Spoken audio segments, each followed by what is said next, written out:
Olá pessoal, tudo bem? Para quem não me conhece, meu nome é Anderson, eu sou nutricionista, especialista em nutrição clínica e em fisiologia humana.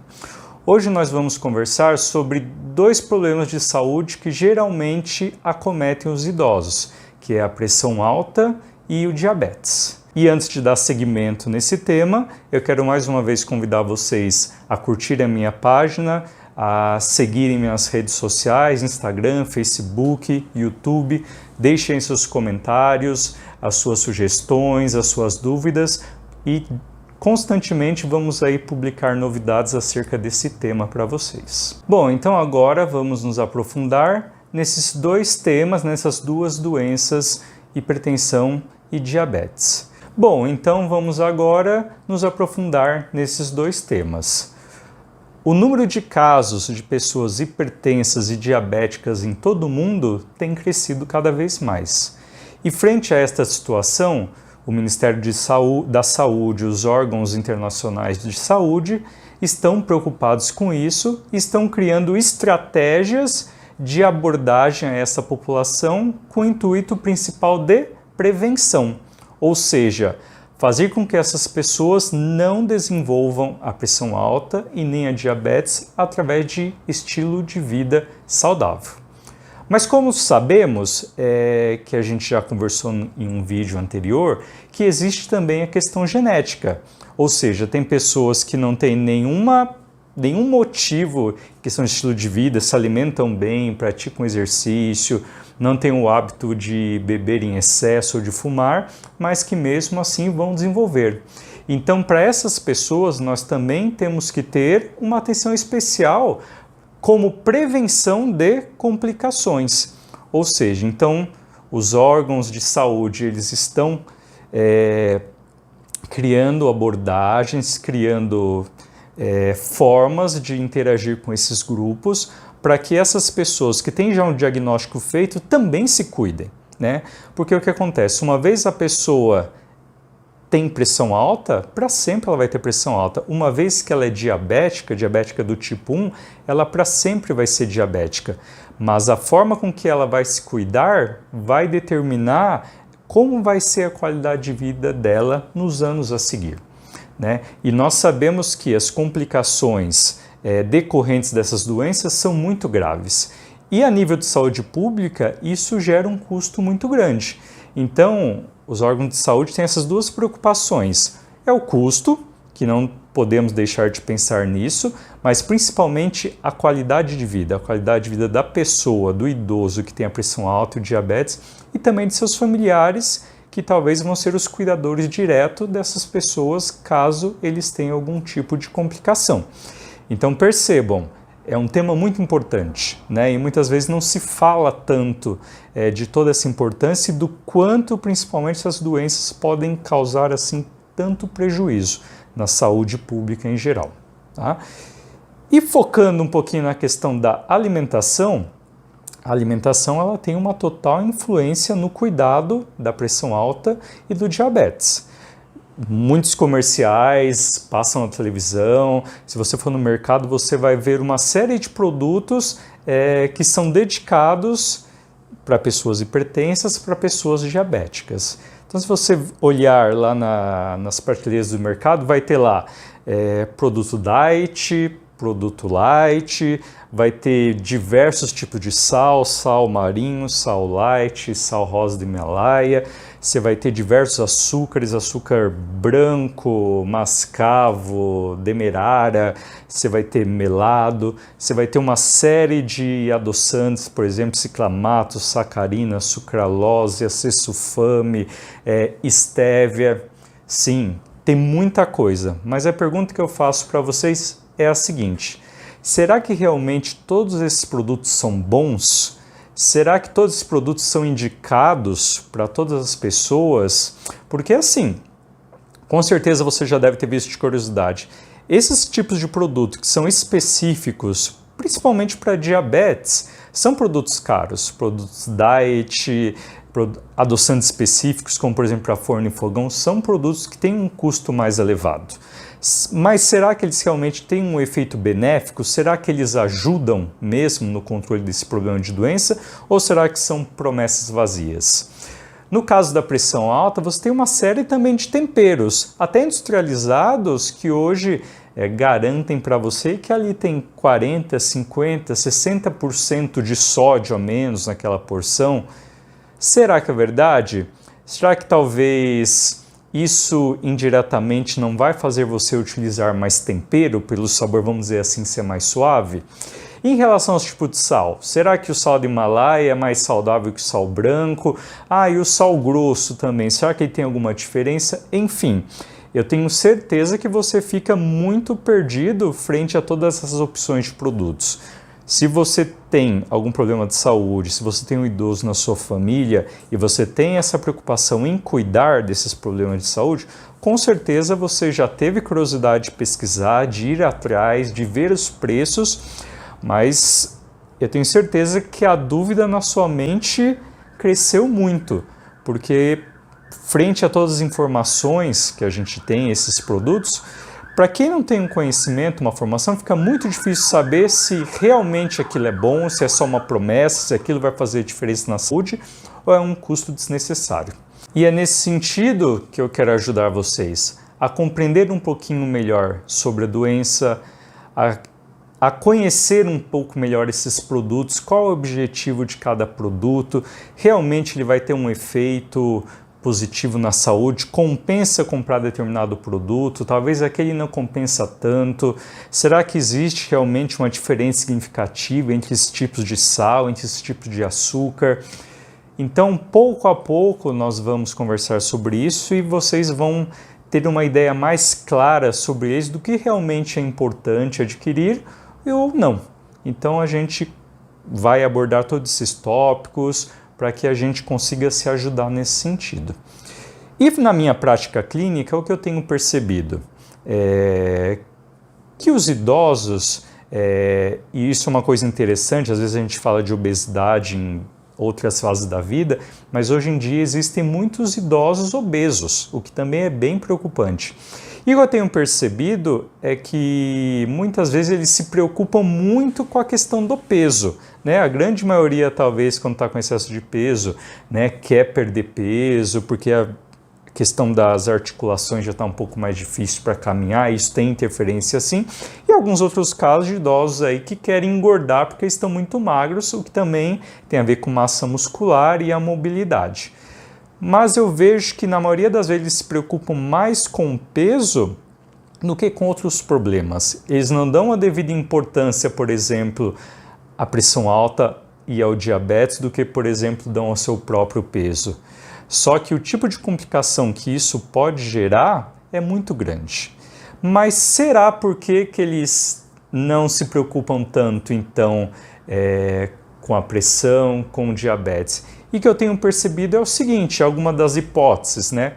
Primeiro, que muitos, às vezes, nem sabem que a pressão está descompensada ou nem sabem ainda que estão diabéticos. Eu já peguei muitos casos desse, que foi lá fazer um exame de rotina de glicemia, que até então não tinha nada e deu alterado.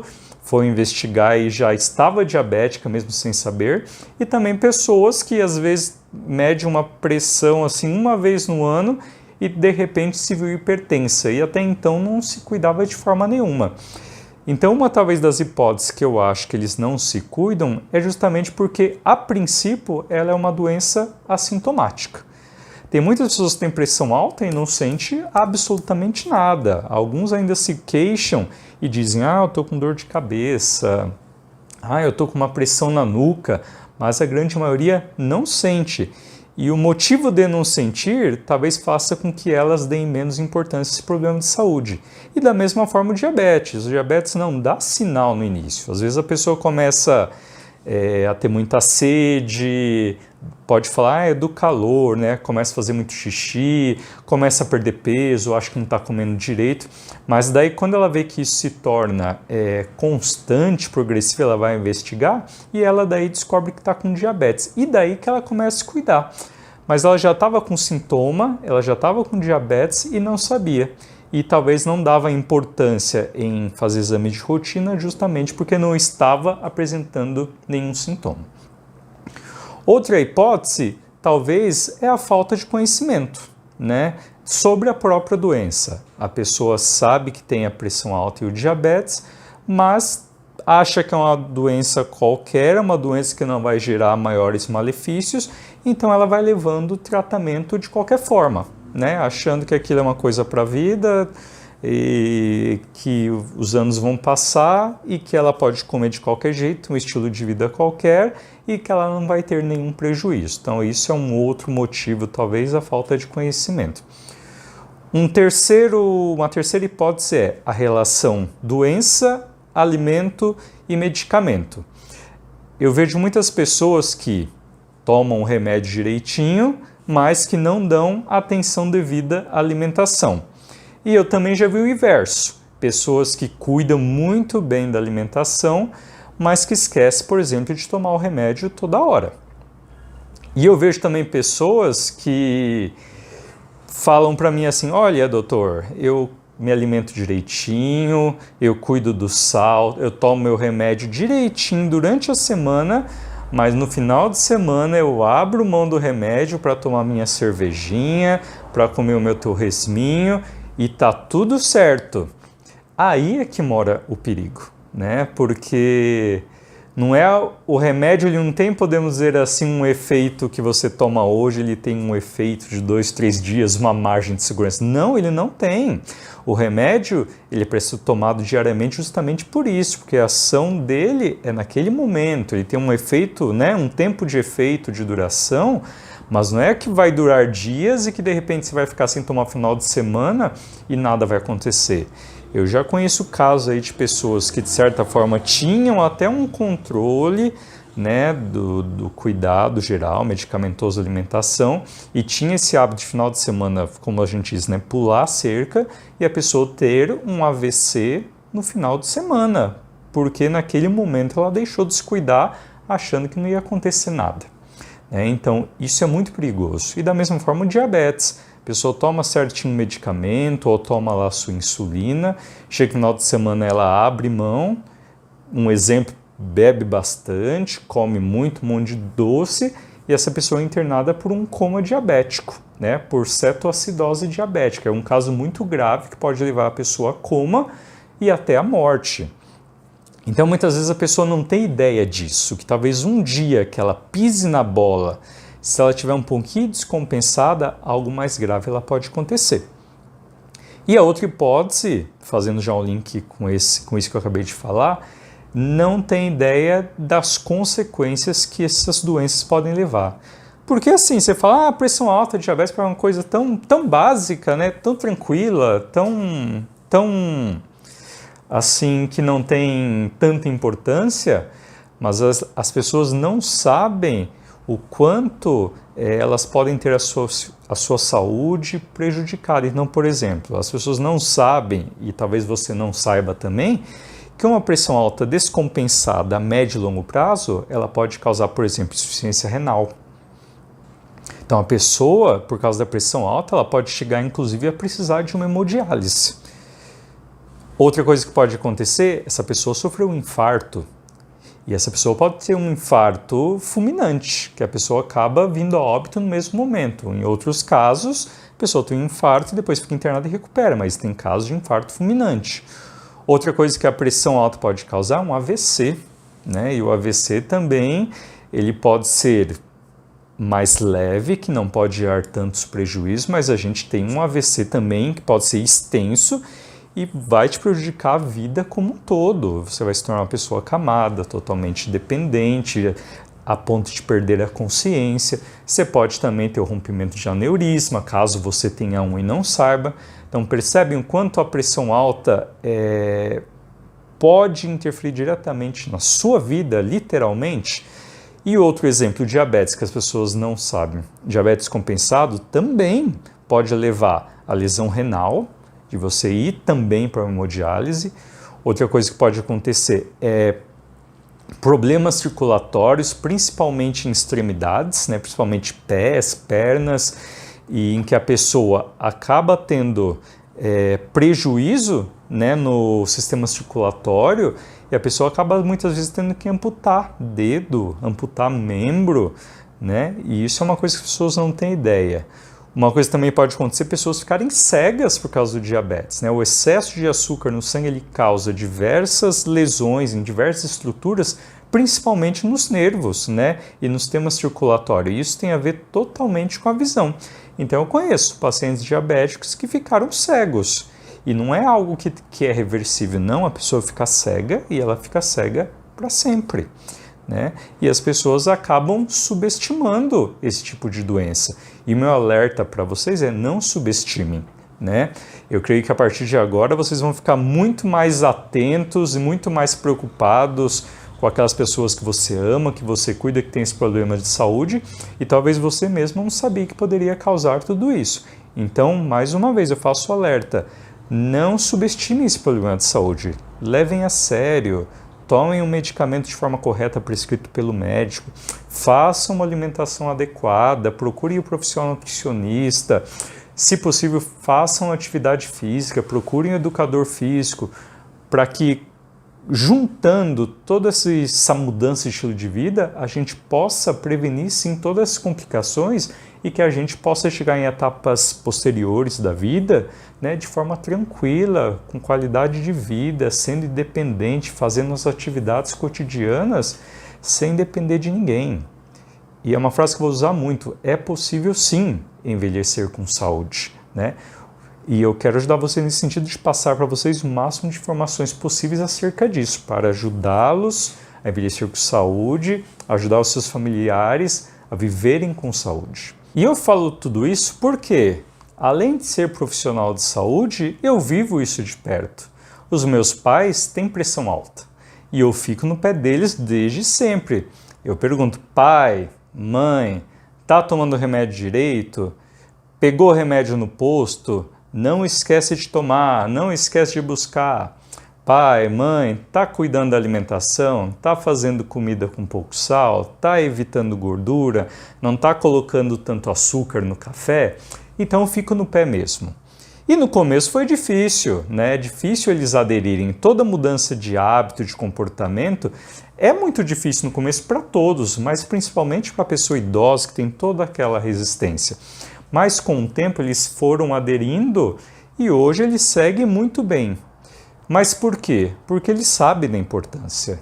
Eles sabem que se não cuidar, podem ter todas essas complicações que eu comentei agora há pouco. E é isso que eu tenho percebido. A aderência ela é maior quando as pessoas acabam sabendo o porquê das coisas. Elas acabam aderindo mais quando elas conhecem a doença, como ela funciona e como que a mudança do estilo de vida vai impactar na saúde dela. Então, por exemplo, muitos pacientes que eu vou atender, eu pergunto: você tem pressão alta? Eu tenho. Toma medicamento? Eu tomo, de vez em quando eu esqueço, não. Daí eu pergunto: mas você sabe por que é importante você tomar o medicamento? Você sabe por importância, por exemplo, de reduzir o sal? A pessoa fala: não, eu não sei.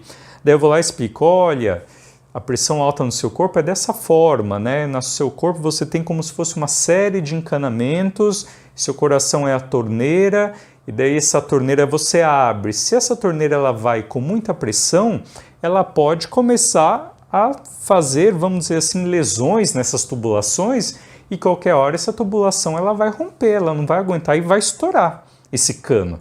E daí você vai ter um prejuízo na sua saúde.